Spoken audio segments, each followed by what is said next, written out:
nakakaloka naman itong si Alice Guo. Nahuli na ang wanted na peking Pilipina sa Indonesia.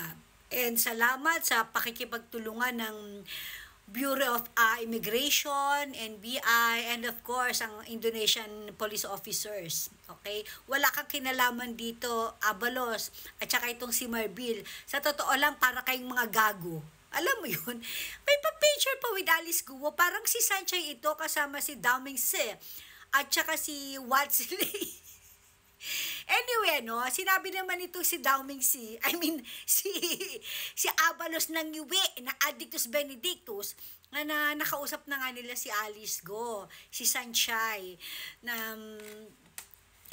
humihingi ito ng protection because meron siyang death threat, etc. bla bla bla. And syempre, si Dao Mingse at saka itong si Watsley bilang my hero ni Sanchay, syempre to the rescue naman. And nakausap na nga raw niya ito. Well, obviously, alam na natin kung ano ang magiging istorya nito. Kailangan proteksyonan itong si Sanchay ng Pilipinas. Dahil nga,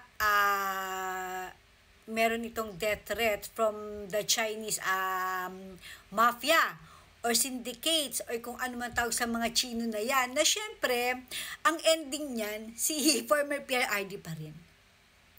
Yan na yun alam na natin yan. Basang-basa na namin ang kalakaran ng administrasyon na ito. Gigil na gigil ang administrasyon ni Bangag Marcos sa mga Duterte because alam nila na Duterte lang ang pwedeng tumibag sa kanila sa susunod na eleksyon. Well, una-una, alam naman ni Bangag Marcos Jr.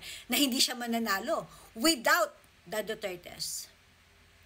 Kaya nga sila ngayon nakikipagsanib puwersa sa mga dilawan na kaaway nila na bumaboy at bumbastos, bumalahura sa pamilya nila. Because, syempre, ang kaaway ng kaaway mo ay magiging kakampi mo. So, kaanib puwersa nitong mga putang inang administrasyon na ito, ang makakaliwang grupo, mga dilawan, Unipink nga o Unilaw. Puta inan yan. Anyway, yun na yan. Asahan na natin na sila Duterte na naman na may pakanan ito. Duterte na naman ito. Alam na namin yan.